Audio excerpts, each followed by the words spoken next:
Hey guys, subscribe for daily content. And if you're shopping for gear, make sure you check out the description for the newest items at some of the very best online retailers.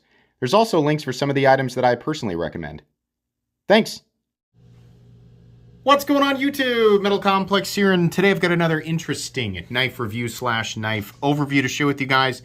This is the HEA Designs Chief. This is a brand new model from them that is based on their Hunter design. I'm actually not familiar with that, but that's what it said on the website. They carried over a bunch of features from that and sort of turned it into its own thing. Thank you so much to HEA Designs for sending this in for me to take a look at and review. This knife, at the time of this recording, which is a couple of weeks in the past by the time you're seeing this, it's actually available. They have carbon fiber with a titanium frame lock side or full titanium, 100 pieces each. They are not doing a pre-order, according to their website. When you order it, it is going to be on the way to you. So, likely by the time you're seeing this, these will still be available, but no promises. Thanks so much to my generous patrons who are supporting me. Link for Patreon down below as well. And please make sure to follow me on Instagram at metal_complex. Let's go ahead and get a measurement. This is not a big knife. I'm not going to call it a tiny knife, but it's definitely not a big knife, coming in at about 6.75 inches overall. The blade length is under 3 inches, which is cool. Why? Because there are people who live in areas with stupid blade length laws. The 3-inch one being one of the dumbest. Yeah, if you live in one of those areas, you can actually carry this. There's no way that this could get measured at 3 inches. It's 2.85 inches of blade. The cutting edge is a little bit less at 2.75 inches. So that's cool that they're being cognizant. This is definitely going to appeal to people who live in an area where you cannot legally carry around a blade that is 3 inches or longer. Let's go ahead and get some size comparisons. So up against the Ontario Rat Model 1 and the Ontario Rat Model 2, this is definitely closer to the size of the Rat 2. It is shorter, but I also want to point out that the cutting edge is pretty much identical. It's just more, the blade to handle ratio on the Chief is actually a little bit better. How about up against the Spyderco PM2 and the Spyderco Para 3? Where are you? There you are, buddy. Again, it is smaller than both, but your cutting edge is very similar to the Spyderco Para 3, despite the Para 3 being much larger. Last but not least, let's go ahead and put it up against the Benchmade Griptilian, or in this case, the Ritter Hogue. God, I've been saying that for years now. It's crazy. And the Benchmade Bug Outs, shorter than both, definitely. How's the action? So these knives are not manufactured in the United States. They are manufactured in China. I don't know who the actual OEM is, but that's really all the information I have on it. The action is essentially just par for the course for 2022. It's what you'd expect. It's a titanium frame lock running on bearings that has an appropriately tuned detent, considering it has an opening hole for you to do the reverse flick, which is actually pretty easy to do on this knife, even considering it is small and an exposed frame lock. And then it also has a front flipper. This is the type of knife where it works, it's fine with an exposed frame lock, but this is the type of knife, if you're gonna do a system like that, it really needs to be a nested liner lock. This is okay, and I'm not saying it's not worth picking up because it's an exposed frame lock, but in my opinion, especially the smaller a knife gets, the more necessary it is for it to be a nested liner, or at least some type of overlay material to where you are, keeping that that frame lock underneath it, right? So that any pressure that's applied is to the overlay or the scale and not the lock itself. That can create problems when you're front flipping it. As you can see here, it's pretty easy and it's really not affecting it that much. If you push down hard enough while you're front flipping it on that exposed frame lock, you might have a little bit of trouble, right? But that's just my opinion. And generally speaking, I'm kind of over frame locks in general. In most designs, it's just straight up better to have that frame lock covered by something. But this works, it's okay. The action is pretty good. Not fall shut, but it's definitely smooth.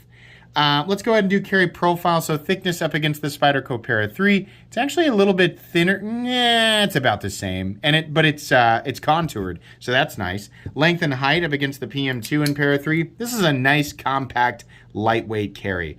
Definitely shorter and nowhere near as tall. I mean, in terms of length and height versus the PM2 or Para 3. So this should be pretty easy to carry. We've got the carbon fiber version here. The scale on this side is pure carbon fiber, which is fine. I always like to see a liner, but carbon fiber is plenty strong. And then this lock side is titanium. As far as I understand, the version that is full titanium does not have milling on the inside, but it's not a whole lot of material to begin with. So the titanium one will definitely weigh more, but probably not that much more. This guy here weighs, I'm going to guess 3 ounces. Oh, weigh in grams. There we go. Less, 2.5 ounces. The ratios, blade to handle ratio, and the weight to the length to weight ratio, or the blade length to weight ratio, is also very good. The ratios on this are excellent, and I have no issues with that. Let's go ahead and do a hardware check. I'll get out my tools. As per usual, my tools are very inexpensive and very recommendable. You can find them right down in the section of my description that talks about the tools I use on this channel. The pivot is going to be a T8, and that's fine. I believe, yeah, the pivot is definitely captive, so that's great. Thank you. It's 2022. Pivots should be captive, and this one is, so that's fantastic. The rest of these screws I don't need to check. They're T6. I always prefer T8, but hey, you can't always get what you want, right? It's minimal. There's only 2 screws on each side, a couple of screws for the pocket clip, and you don't need to mess with that one, the lock bar insert screw. Just a couple of standoffs back here, so that's fine. Minimal hardware, should be very easy to take apart. Pillar construction frame lock, no issues there. Let's go ahead and measure blade stock thickness. Get out my ever-dying calipers that seem to just still be holding on. It's amazing. Blade stock thickness on this guy, very thin. Well, pretty thin. 115 thousandths. I think that's appropriate for the size of knife that we are looking at. Okay, so meat and potatoes. This is a very classic and straightforward knife design. There is no reinvention of the wheel happening whatsoever. The truth is that there are hundreds and hundreds and hundreds of designs out there that look extremely similar to this. So in that sense, it is kind of boring, right? But it's boring done well. I mean, that's the truth of it. This carbon fiber here is definitely nice. I prefer, the like on a cheaper knife, and you get a flat piece of, like, it's carbon fiber, but it's just like a rectangle, and it's like unnecessarily polished, and it just makes it look cheap. I hate that high reflectivity carbon fiber. This is nice, much more subdued. It's definitely a high quality piece of carbon fiber, and it's contoured. It's also got some light texturing on it so that it's not super slippery. I kind of appreciate that. I remember reading that on the website and thinking, yeah, that actually is the case there. So that's good. There's plenty of room to access this from the rear. There's no classy way to say that. But from the front, yeah, it's going to be a little bit more awkward. You can do it, but you are much more likely to kind of throw this thing.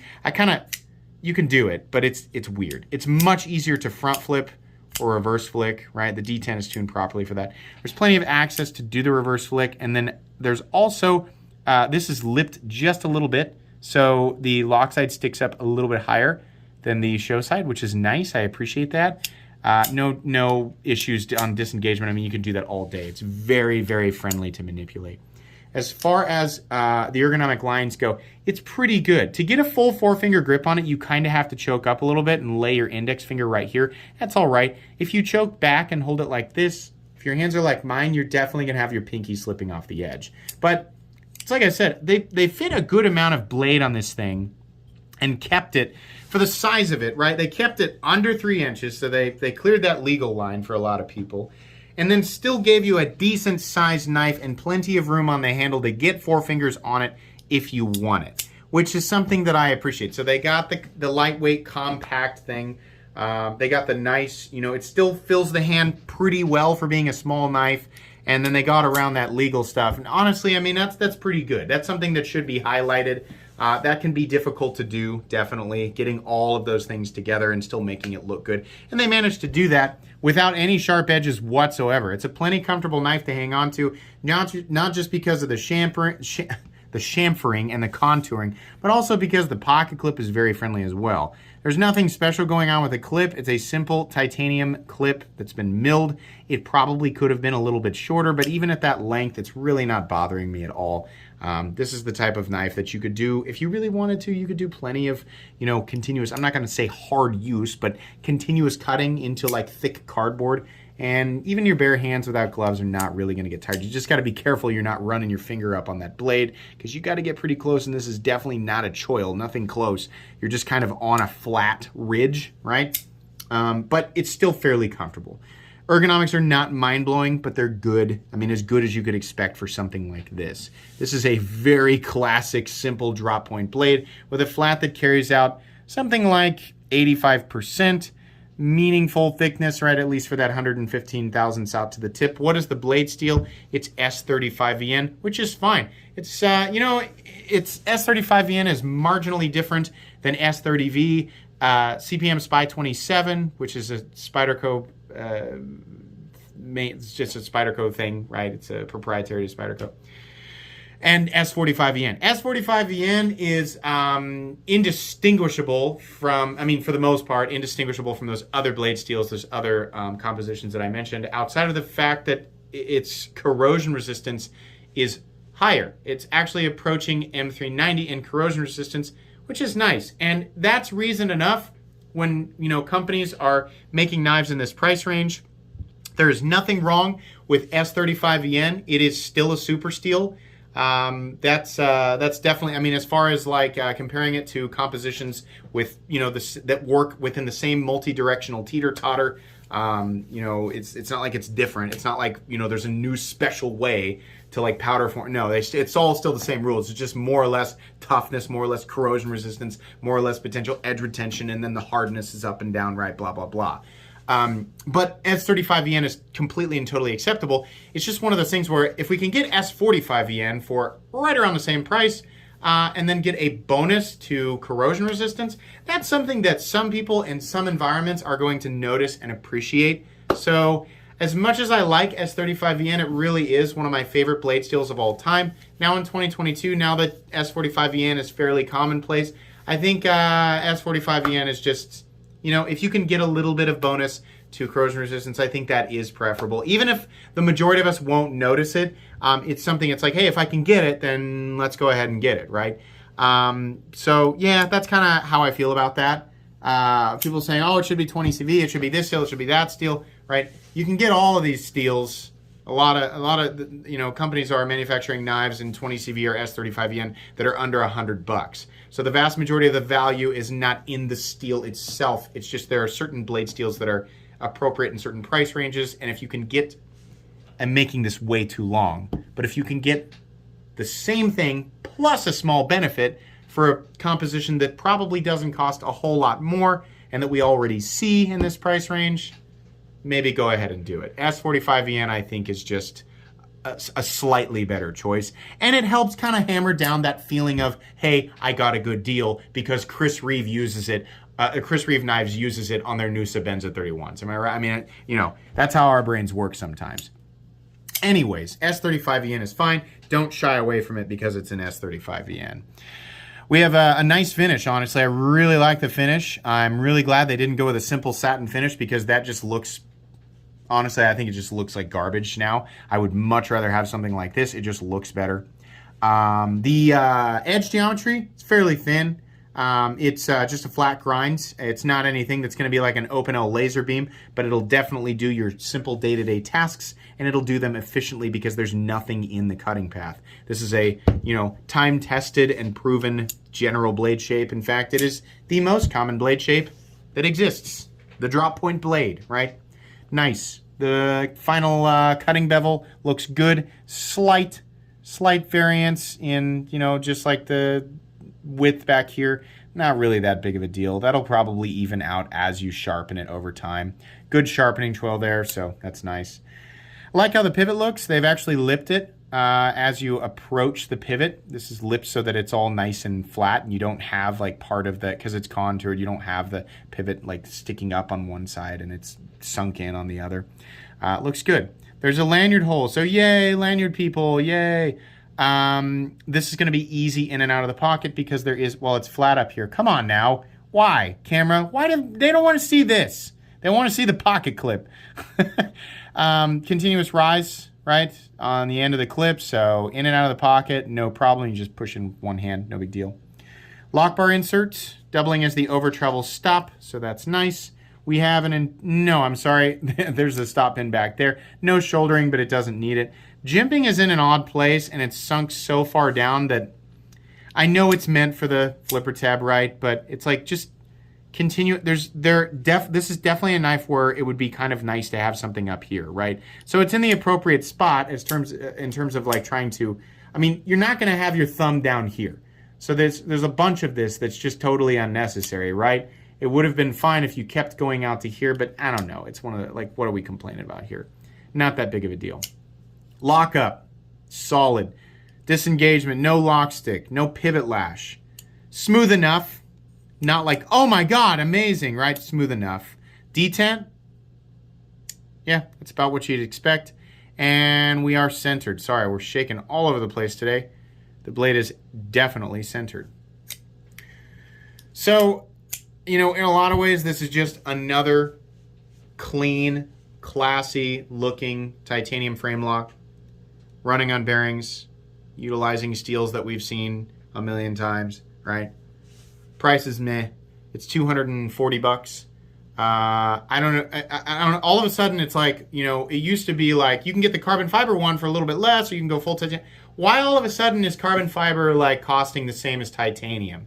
I understand that titanium isn't necessarily that expensive, right? I understand that a lot of the cost is not the material itself, but definitely the amount of, you know, machine, like the wear and tear on machines to mill titanium is definitely more than carbon fiber. So why they didn't charge like, you know, $200 or $220 for the carbon fiber version, right? And then keep the titanium one. It's a fine, you know, there's nothing wrong with the price. It's pretty much what I'd expect. But I don't know why all these companies are figuring out like, hey, we can charge the same for carbon fiber and people just pay for it. So I think the $240 is fine for the titanium. I wish it was a little bit less for the carbon fiber, but it's not something I'm going to freak out about. This is fine. The design is okay. It's just more of the same thing. Like we have this knife in so many different forms already. It's nice, and this is done well, right? For what they set out to do, this is a nice knife. It's professionally done and well thought out, and it functions exactly right. But I've seen it like a billion times, right? So HEA Designs in the past has done some super weird stuff. And I understand sometimes that lands and sometimes that doesn't. Like some of their that pill body one was so weird. It wasn't my cup of tea, but it was neat, right?